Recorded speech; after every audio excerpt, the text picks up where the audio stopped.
Hey, Rick, the driving instructor again. One more time, we're talking about a situation. This situation is how to enter your car in an emergency situation.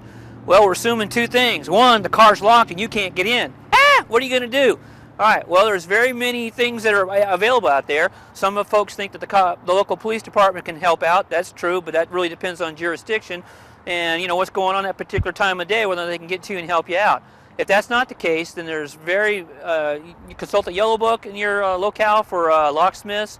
They'll come out and be able to pop the lock for you and various things like that.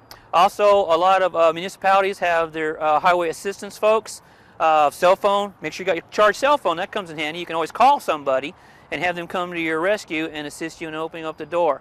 Okay, some other thing you think about is that if there's a way to get access to the rear of the trunk on most cars, they have an access port between the luggage compartment and the back seat. A lot of folks don't know that, and that's one way. If you can get the back of the car open, then you can access that luggage port and crawl through the back and then get to the interior of the car to open up the locks that way, if that's possible. Okay? Now let's talk about emergency situations.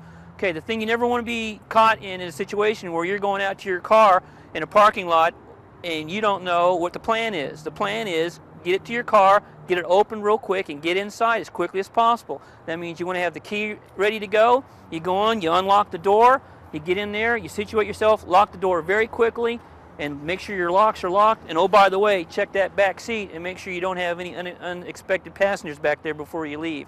Always keep your car locked at all times when you leave the car.